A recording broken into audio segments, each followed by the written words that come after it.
come with me so that we can go give our sire back, that is our Boer back, and our dopa ram some evening snacks.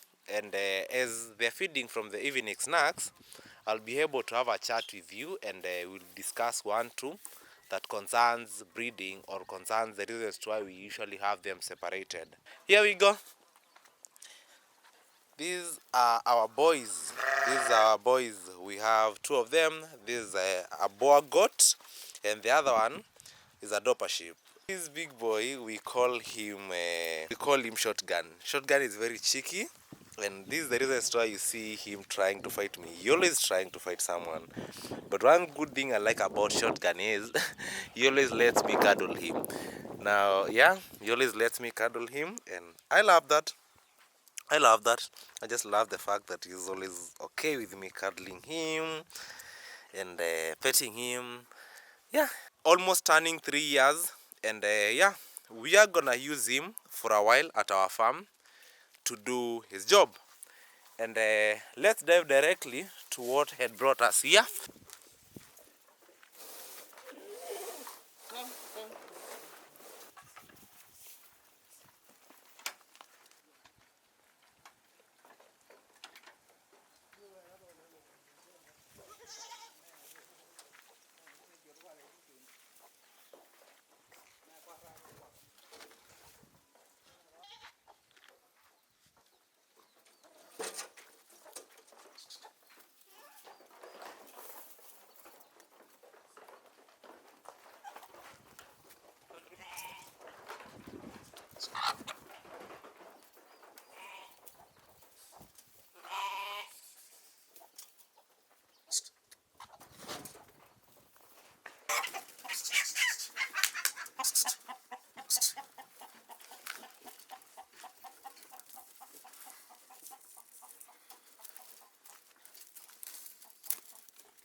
Point.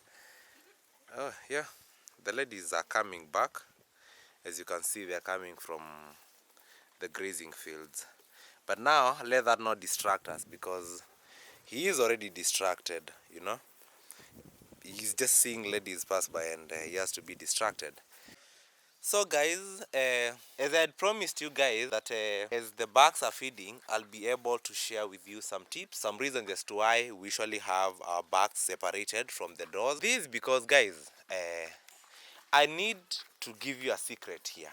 And the secret is how to maximize performance of your bucks. One, if you let your buck, ama ukiachilia beberu wako aanze kwenda kutembea na ama aishi pamoja na wale mbuzi wengine, including mbuzi wa kike, watoto wake, you know, au wote.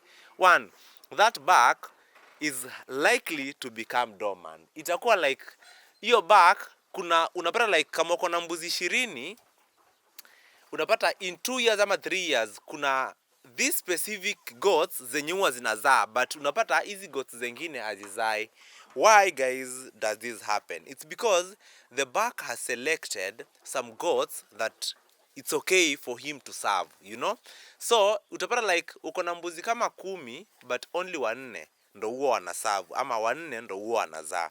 Na hiyo that is because, you know, if only you had separated the buck from the doors and you be giving him the goats that you want to be served, that wouldn't be happening.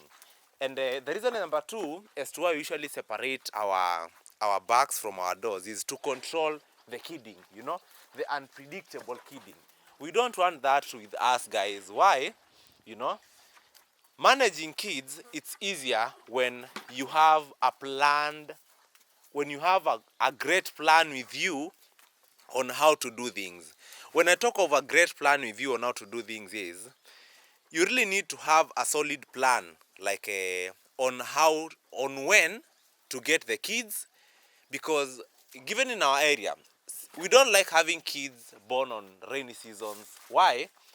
During the rainy seasons, huku kwetu kuna kwanga na magonjwa mengi sana. That's when the outbreaks huwa zinatokea.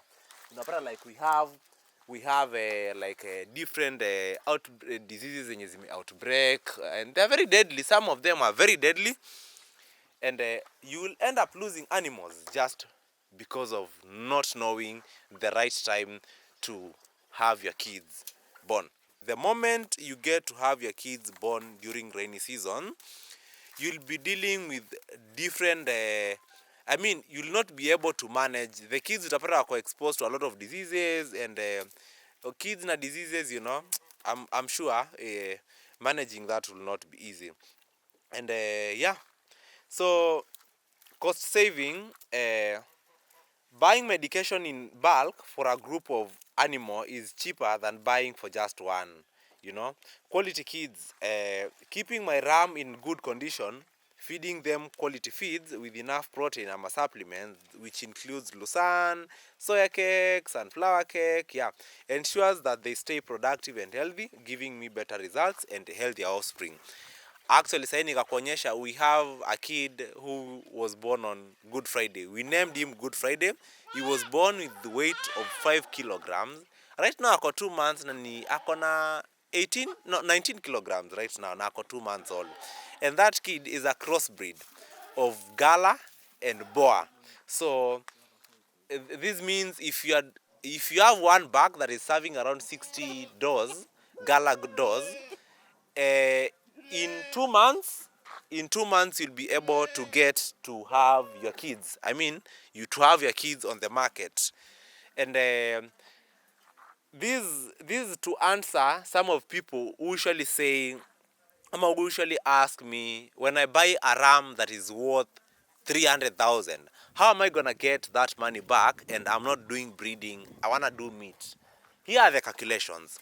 Given that you have this one Boer back that is able to serve 60 doors, you're expecting to have 60 kids to 70 maybe, if some of them manage to have twins. So 60 to 70 kids, and all these kids, remember, in a period of 5 months you'll be selling them for meat. So in a period of 5 months, let's say kila mbuzi itakuwa imefikisha 40 kilograms. Nowadays we sell live animals to a man at a price of 400 per kilo. So you would multiply 400 per kilo with the kilos that the goat weighs. That is, you will get the calculations. So guys, if you keep your backs separated, you'll manage to have a good or a great productive system in your farm. Guys, I know most of us are not able to separate the back, that is having it separated by feeding it at home, but kuna most of the stuff zenye zinatumikanga kama zile shield za kufunika. So guys, with all that, I think kuna vitu 1-2 zenye mtalan. We are back and I will be sharing more videos. Don't forget to subscribe to our YouTube channel, guys, as well as share, share with your friends so that you can grow together, as well as get to share with you what we have, the knowledge that we have gathered over here, so that you will not be able to make the same mistakes that we have been making, guys. I hope this has been an educative video, guys. I know it was a short one, but we'll keep on uploading more and more. So make sure you subscribe to our YouTube channel, guys, and keep the notification bell on so that you can get notified when we get to upload a video. Cheers, guys. Thank you so much.